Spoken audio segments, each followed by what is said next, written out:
Welcome to Your Cyber Path, the podcast that helps you get your dream cybersecurity job by sharing the secrets of experienced hiring managers and top cybersecurity professionals with you. Now, on to the show.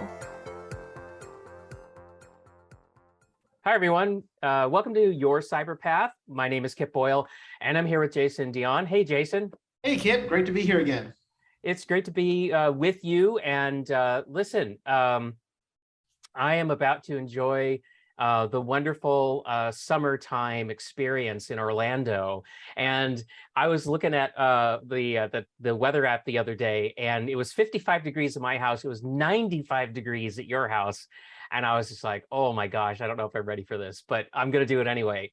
Yeah, we broke 101 last week. And I thought to myself, Kip is really going to be in for it when he goes to Disney with the little kids. Enjoy. I think I'm going to melt. I'm just going to melt. Well, anyway, so listen, today is episode 77. It's called Get Into the Talent Pipeline. What we're going to do today is we're going to welcome two guests to speak with us, and I'm going to let them introduce themselves here in just a moment. But what we really want to talk about today is, first of all, is that we want to give our listeners the thought about what is a talent pipeline and why do hiring managers want a talent pipeline. And then once you understand what a talent pipeline is, then what I would like to do is turn the conversation towards, some examples of a talent pipeline. And we've got some guests who are going to talk with us about what a talent pipeline looks like and how training providers play a role in that. And then we're going to talk with somebody who's actually recently gone through, some training and upskilling with cybersecurity, and who now is in a talent pipeline. So I think this is going to be a great episode. And so let's go ahead and kick it off. I want to introduce our guests first, Max Shuftan. Hey, Max. Hey, Kip. Hey, Jason. Thanks for having us on the podcast today. I am the Director of Mission Programs and Partnerships at the SANS Institute, which is a cybersecurity training and certification organization. Been around since 1989, but the programs that I help oversee at SANS have really been focused for the last 7 years on closing the cybersecurity talent pipeline and bringing more people into the field. Fantastic. Thanks, Max, for being here. I want to make just a comment about SANS. So I've been involved with SANS either as a student or as an instructor for quite some time now. In fact, my first SANS conference was NetSec 98 in Monterey, California, if you can believe that. And I think SANS has some of the most fantastic instructors, some of the best content that you can get when you are a security practitioner. And so I think it's really great that that today we're going to hear about how SANS is helping to get people into the profession, not just helping to train people who are already in the profession. So Winnie, hi, you're our guest as well. And Winnie, is it Yung? Is that the right way for me to say your last name? Winnie Yung. Winnie Yung. Hi, Winnie. Hi. Please introduce yourself. Sure. So I graduated from the SANS Institute's Diversity Cyber Academy back in 2021, and now I'm working my first cybersecurity role. I work at a large hospital based in New York City. Excellent, thank you. Okay, so so let's talk about talent pipelines. So Jason, you're a hiring manager. I'm a hiring manager. What do you think about when you hear the word talent pipeline? What does that say to you? Yes, when I think about a talent pipeline, I'm thinking about the way we take somebody, either off the street or with little to lower skill level, developing them up for a particular position, and then they are able to go into that position moving forward. And a lot of times that's done either in that single organization, or it's done across organizations. There are some organizations that focus on the preparing people as part of the talent pipeline to then get them hired into a role with some other company. And there's some organizations that do the internal talent pipeline to build it up for themselves based on their own process and practices. In my company right now, we have 8 people as of Monday that are in our talent pipeline from local high schools and colleges here in Florida that we're working through developing them, getting them the skills so that some of them will stay with us afterwards, but most of them are going to go somewhere else and go to some other company, but we're giving them the skills to be able to do that as part of that talent pipeline and being able to start building them up to start filling some of these cybersecurity skills gap jobs that are out there. But what do you think, Kip? I think that's absolutely correct. I also want to add that talent pipeline is something that I've been thinking about a lot lately, not just for my own company, because I'm also a small business owner and I've got a team of people, and I'm having to pay attention to talent pipelines a lot, but also because I lead a open source project called the Cybersecurity Hiring Manager Handbook. And I'll put a link to that in the show notes. But the whole handbook was designed and written by about 50 hiring managers that are working in cybersecurity, and we really took a talent pipeline approach. Everything from like how do you design a program or a culture for your team that is going to attract people who are going to want to work for you, even though they're talented enough possibly to work for anybody that they wanted to, but why you, right? Why would they opt into your program? What is it about your talent pipeline and your working environment that it would attract people? And so the handbook talks about how do you think through those things? How do you prepare to go out into the market and find people, whether they're maybe folks who are starting out, like we're going to talk about Winnie's situation here in a few minutes, or even if it's a mid-career or a senior career person. A hiring manager has to think about all aspects of their talent needs, retention, and then eventually departure. Like you said, sooner or later, people are going to want to leave, and maybe that's because, like, hey, I'm ready to retire. I don't want to work for anybody anymore, right? It could be, could be that, or it just could be like, I don't find this environment challenging enough, or, I just want new challenges, whatever it is. And so, so when you think about a talent pipeline, you got to think all the way from the beginning of the pipeline, all the way through the day when somebody leaves. And so anyway, I invite people who really want to dig deep into this idea of a talent pipeline and all the little details in it, to go check out the Hiring Manager Handbook. And, that's kind of like reading the secret manual to hiring. If you're looking for a job, right? I mean, you should be reading this handbook so you understand what's going on the other side of that table. Yeah, most certainly. And I think the other big thing when it comes to talent pipelines is it's really difficult for an organization to forecast their needs for particular skill sets, especially with the rapid change in innovation and digital disruption that's been happening. We see this right now as we're filming this. It's the summer of 22, and there is a massive shortage of people to fill key roles. And some of that is because there's been a growth in those key roles, and a lot of it has been the great resignation we've heard about over the last 2 years of people going, hey, I don't want to go sit in an office from 9 to 5 every day and do this boring thing for $10 an hour. I want to do something more exciting. And so we're seeing this big gap between what is needed and what we have. And as an organization, especially large organizations, I come from the military background.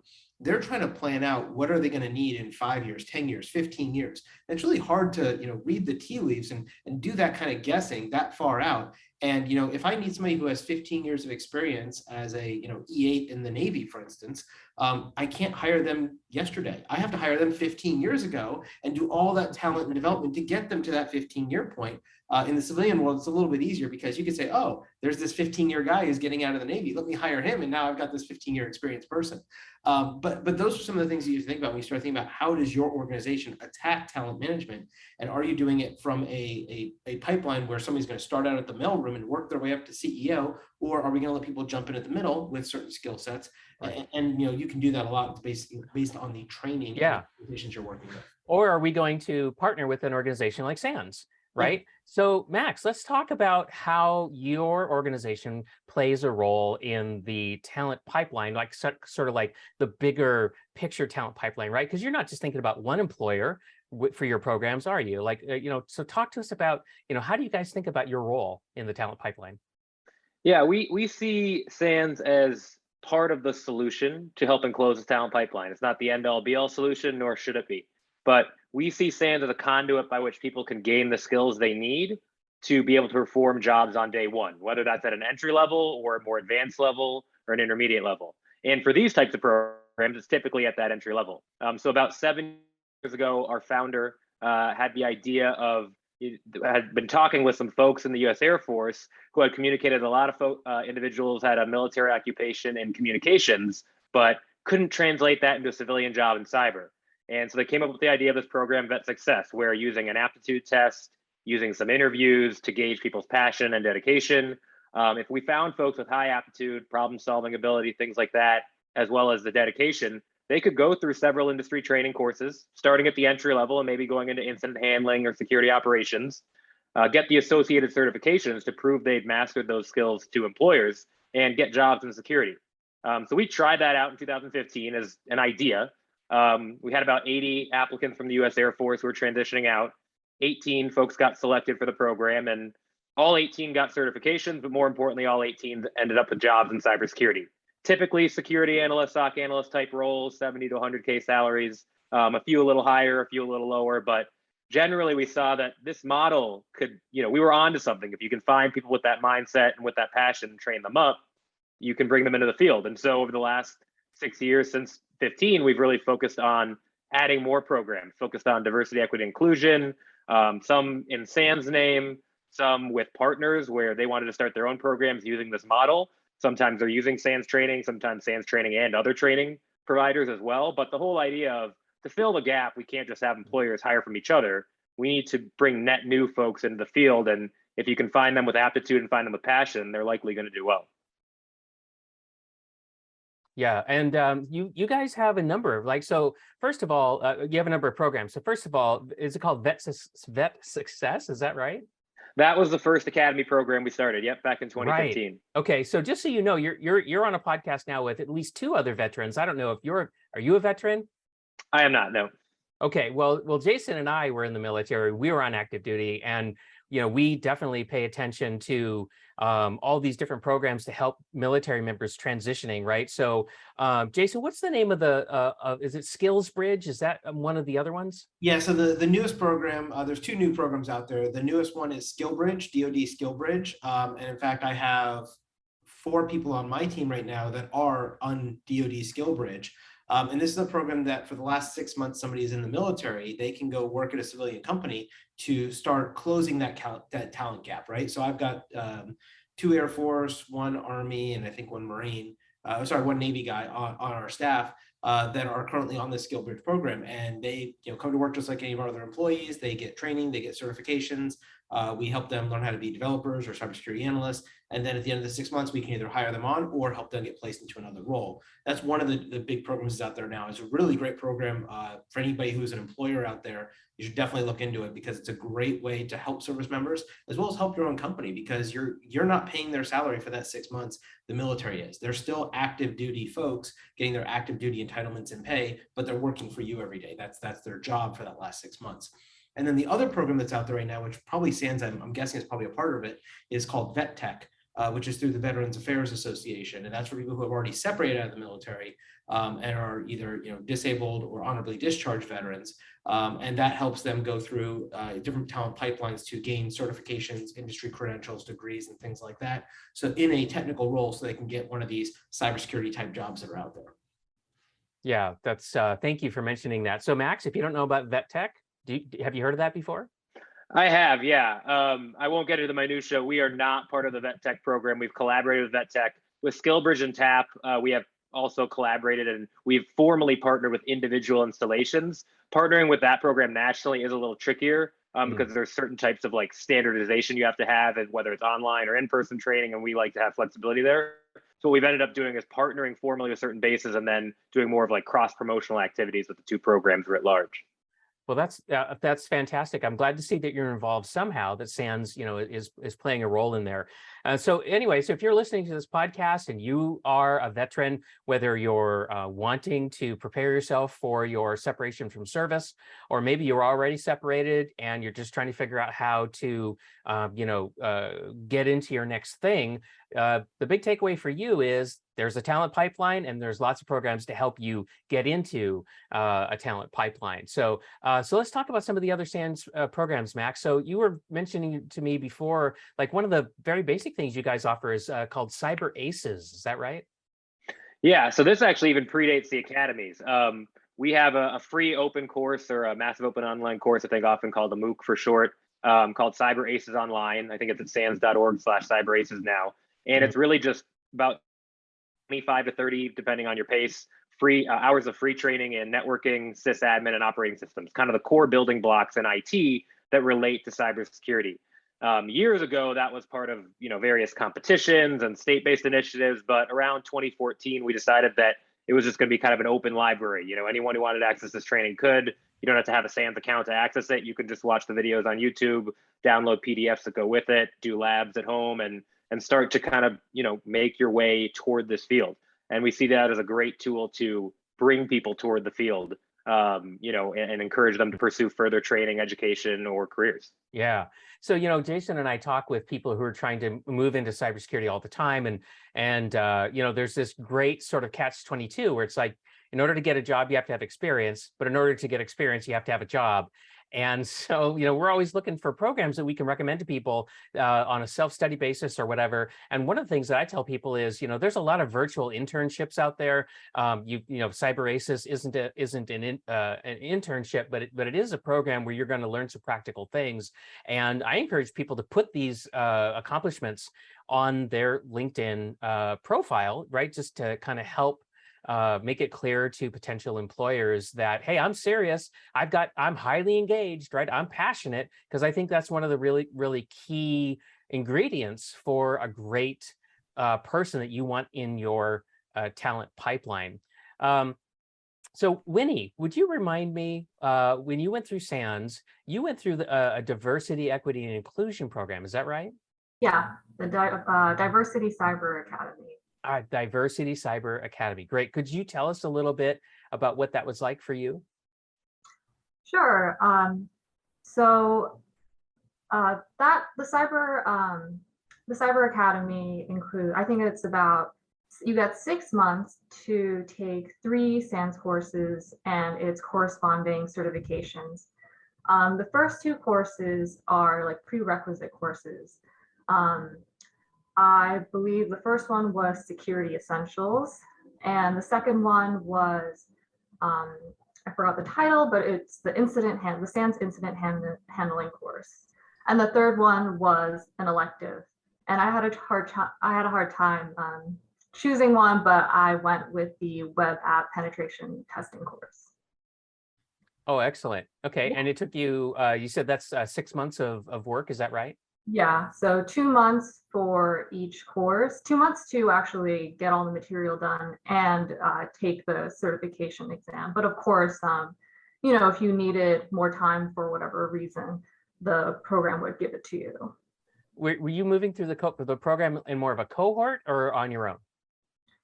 So this was the SANS, I believe it's the on-demand course. So it's basically all like self-study. So you had a cohort, but everybody's doing things on their own time. So it's not like you're studying together or watching the videos together. Oh, okay. And were you working full time while you were doing that? No, I was actually laid off from my job pre-pandemic. And so during that time, I took some time to like evaluate where I wanted to go next in my career. And so I have a friend whose uncle works in cybersecurity, and he was joking that him and his team were literally picking people off the streets because there was such a shortage of talent. So I was like, oh, cybersecurity, that sounds interesting. And that's how I started getting into it. Fantastic. Well, congratulations for getting through. I'm interested to know, after you finished the academy, you said you're working now. Could you tell us about the job that you have now? And you said it was that you're employed in a medical center or hospital. Is that right? Yeah. So, I'm a cybersecurity analyst, and as you might know, that title is going to vary so much across companies. But what I do is mostly like security operations. So that would be checking out alerts, responding or investigating phishing emails, and dabbling in other projects as needed. I feel like our team is more like on the scrappier side. It's nothing is super bureaucratic, and I think I like it that way. Oh, that's cool. So Jason, it's so funny that that when he would say that about the job title, right? Didn't we just record an episode about that? We did within the last couple of weeks, and if it's not out yet, it's coming out in the next week or two. But yeah, we did talking about how, what does a job title mean? It means everything and it means nothing, right? Because it just really depends on where you work. And the same job title, we actually use cybersecurity analyst as an example. We pulled up, I think it was 3 different cybersecurity job posting on LinkedIn, and we kind of went through like, hey, these are 3 different companies, and this is what they think cybersecurity analyst means. They all have the exact same job title, but they meant vastly different things. So it's interesting that you brought that up. The question I had for you, Winnie, was what was the process for you to get into this SANS program? Was it like an application process? Was there a cost involved, or how did that work from your perspective as a student? The application process, it started with answering like a series of questions, getting through that. I think that taking like a short assessment that had to do with like probably problem solving and critical thinking skills. There also might have been, it's been a while, so I don't remember exactly. I think there was also a short like cybersecurity focused like assessment. And then after that, there was also like a pre-recorded video interview and then a phone interview with somebody at SANS. And then from the SANS side, Max, is there a cost associated with that program, or is this like a scholarship thing where you're going through the 100 people who apply and picking out the 20 best applicants to fill those seats? It's the latter. So these programs are scholarship based. This one, the Diversity Cyber Academy, is funded by SANS. There are other programs you'll see out there like the WISA Security Training Scholarship, where various private companies help fund them as well. But yeah, they are all scholarship based. The big cost to the participant is their time, because as Winnie said, doing 3 courses and 3 certs in 6 months is no easy feat. The average standard commercial employer would give a student 4 months to just do 1 cert. So this is it's called the Immersion Academy for a reason. It's definitely an intensive process. And you just mentioned WISIS, and some people may know what that is, some people may not. Sorry. You're referring to Women in Cybersecurity, right? Yeah, Women in Cybersecurity, the nonprofit org. Yep. Just want to make sure. And we've had somebody from WISIS on our podcast, right? We did, about 2-3 months ago it was. I'm guessing right. Lynn maybe, or Amberine. No, actually, she is, her name's Nancy Hunter. This was episode 69. And Nancy is the Vice President and Chief Information Security and Privacy Officer at the Federal Reserve Bank of Philadelphia. She's really inspiring. If anybody wants to listen to episode 69, just go to yourcyberpath.com and /podcast/69. And you'll be able to listen to the podcast and read a transcript of the podcast if you'd rather do that. But yeah, Nancy was super inspiring, and I thought she had a lot of really fantastic advice, and was just a very open person about, hey, we want to help women succeed in cybersecurity, and so please reach out to a WISIS chapter right in your area and get involved. So sorry, go ahead. I was just saying, WISIS is a great org. The way that program came about is we've worked with WISIS for a while to just promote our standard SANS Women's Academy and Diversity Academies. And the leadership of WISIS came to us and said, we want to start a different program. We do want some of the top performers on, with aptitude to get advanced training, and that can be a group of 20 or 30 people. But we want to have something where 1,000 people can sign up and all get something out of it. So this program called the WISIS Security Training Scholarship, made possible by Google, Bloomberg, and Facebook, which is a mouthful. I just call it the WISIS program for short.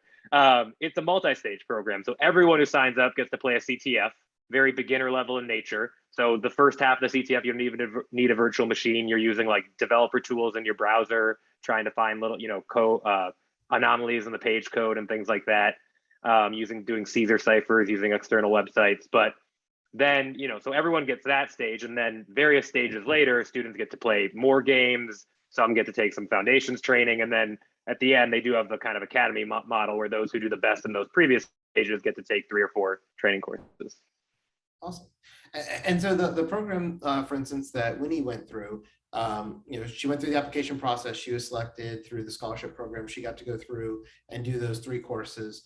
After they finish the 3 courses, is there some kind of support or help from SANS to help them find a job? Or Winnie, did you just have to find this hospital on your own? Or how did that work for you? How are you able to land that job? Because I hear often, it sounds like, Winnie, you didn't have any prior cybersecurity experience. You just got this SANS training for 3 to 6 months. And I hear a lot from from different students and listeners that, hey, I got the certs, but I can't get a job. Nobody wants to hire me because I have no experience. So how did you overcome that? Well, I should also say that I was also attending another boot camp at the same time. So that's like additional resources and like additional opportunities for networking. So I did have the Career Center at SANS to help me, and also at the other boot camp. But a lot of the job searching I did myself, and then if I had more specific questions about how to handle interviews, or if I needed interview practice, that's when I would reach out to the SANS Career Center. Okay. And from the SANS Career Center, Max, can you speak a little bit about that? What is that? What does that provide a candidate? Yeah, so for all these programs, the different academies, different name scholarships, we aren't able to guarantee a job, right? Because we're not an employer. But what we'll say is, over 9 in 10 of our graduates do get jobs in cybersecurity.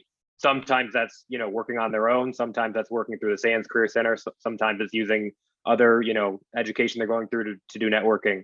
But what the Career Center is really focused on is helping position the students the best they can to get a job. So resume review, practice interviews, sometimes with the Career Center professionals. Sometimes we'll bring on past program graduates who could do like a mock interview. The groups going through the program, though they are pretty asynchronous, they do have an assigned mentor who's a current professional in the field who can help out with that a bit as well. And then the last thing, and this might have come after Winnie had graduated, we added a platform called Handshake to the program, which is a really cool tool for connecting students with employers looking for entry-level technology talent. And this Career Center is only available to those who are taking SANS courses or is in one of those SANS programs, right?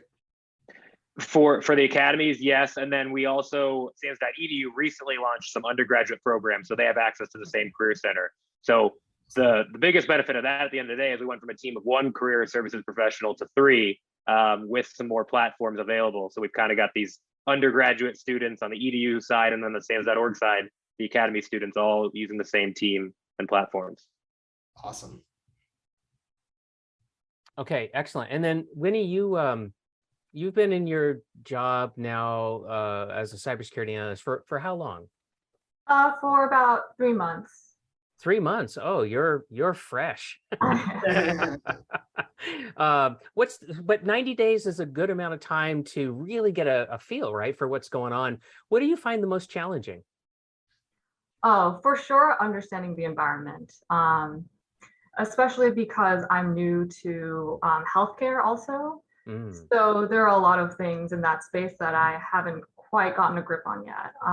Working remotely has, it's great. I'm never going to complain about it. The only downside is it does make that more challenging. Not seeing what other people and other teams are doing, etc. Not seeing the medical equipment even. Right. Yeah. Cybersecurity and healthcare is really challenging these days, and for a lot of different reasons I won't try to unpack. But I want to roll back for a moment about since you've been there for 90 days. I want to ask you about the job hunt.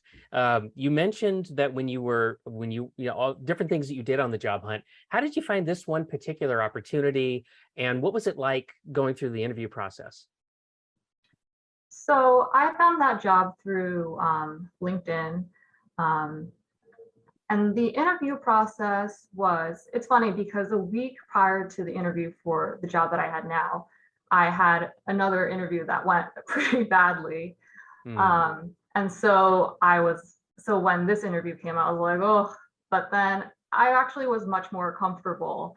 I guess that experience had primed me. I think honestly, the best practice for that sort of stuff is just to do it, make mistakes, and learn from it. Definitely. Yeah. I think getting a job is involves a lot of experiential learning because there's just no substitute for getting out there and just trying. And failure is not fun, but it's a wonderful teacher, right? I mean, you'll pay attention to the lessons that failure teaches you more than you'll pay attention to any other lessons that come at you. On the networking piece, Jason and I talk to people all the time about how important it is to meet people and to put get yourself out there. Ideally, meet hiring managers or meet people who work for hiring managers. Were you able to make connections like that? Yeah, so in one of the other boot camp that I attended, I reached out to somebody who had graduated from that program, and I was like, "Hey, what was your experience like? What are you doing now?" And that's how we became friends. And she's not like officially my mentor or anything, but I definitely do look up to her. So I think if you're not part of a community like that, I think it's even more important for you to take initiative and find people like that.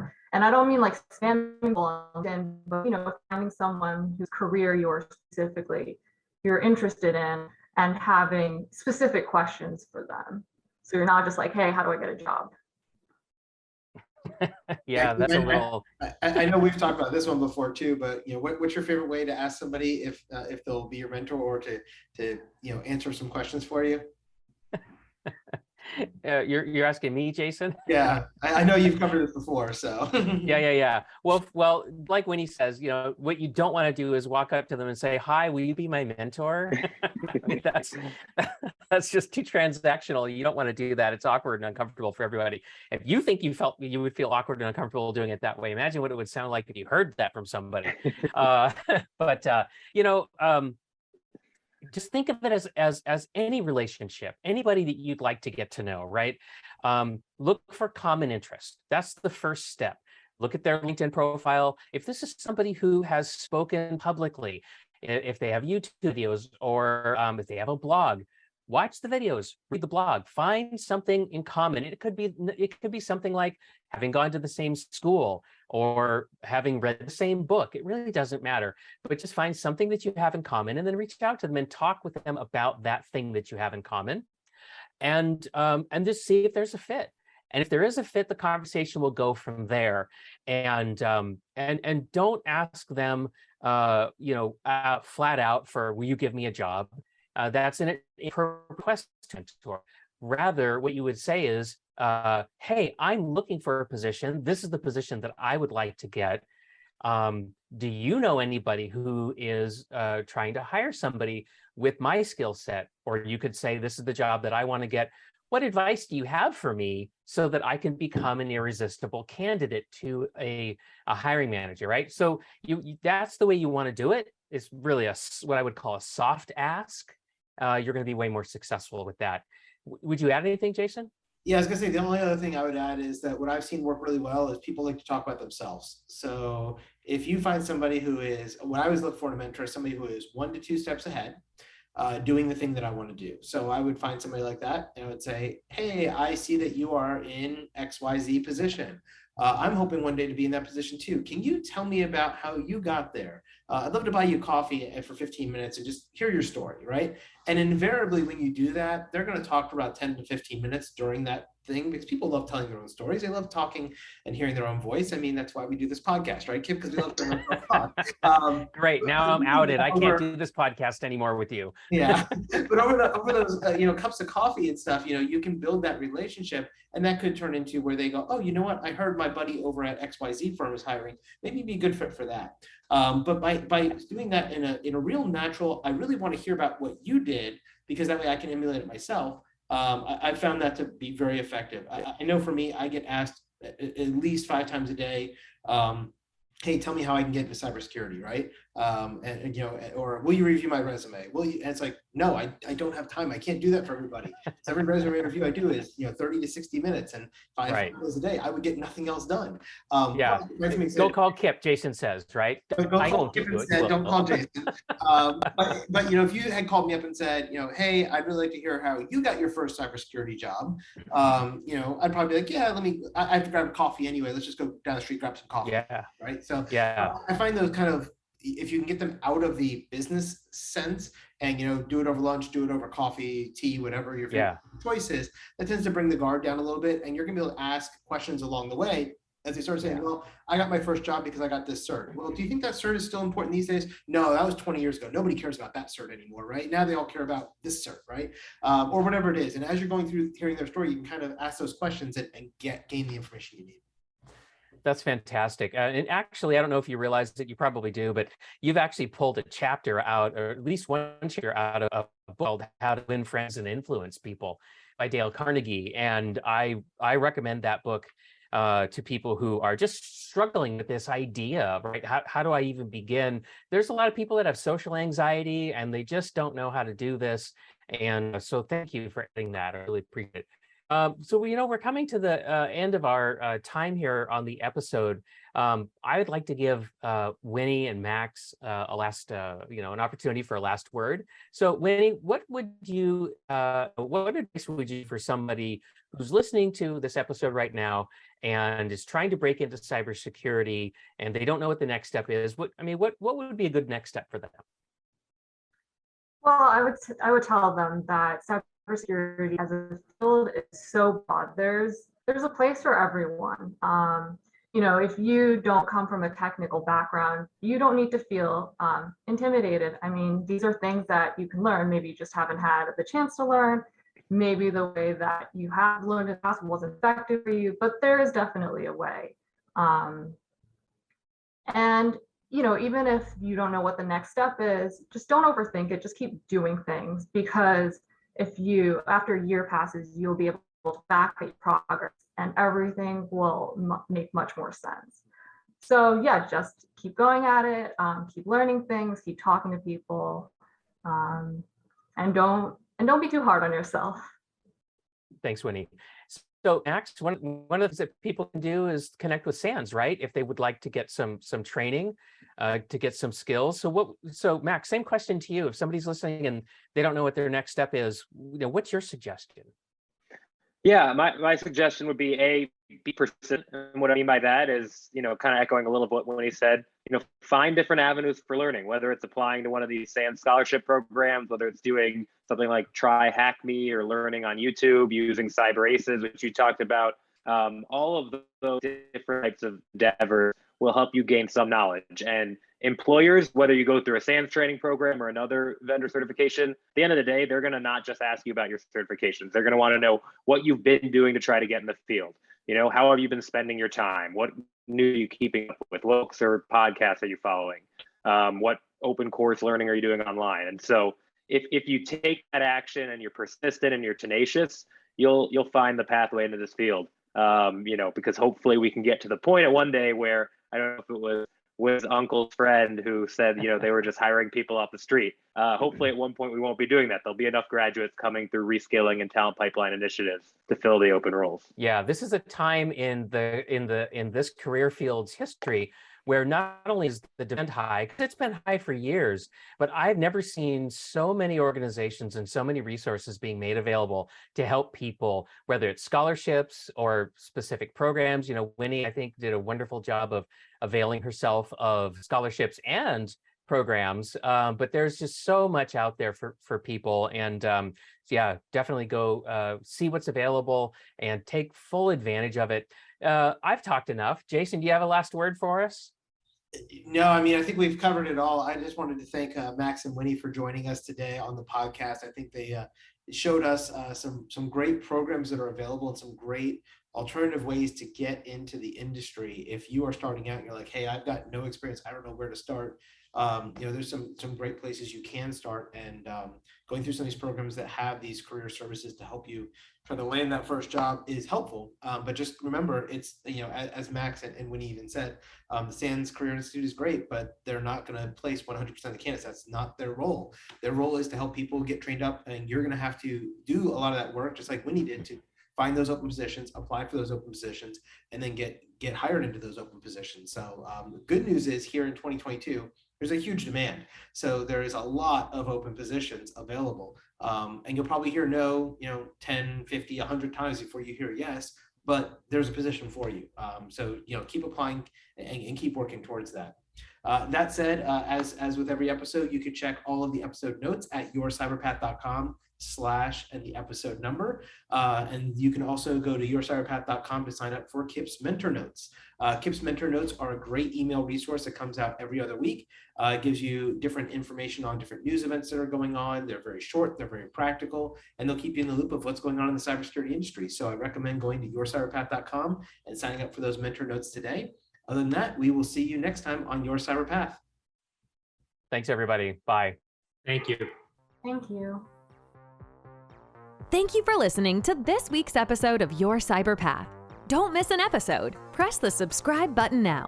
If you would like to learn more about how to get your dream cybersecurity job, then be sure to visit yourcyberpath.com, where you can access the show notes, search the archive of our top tips and tricks, and discover some fantastic bonus content.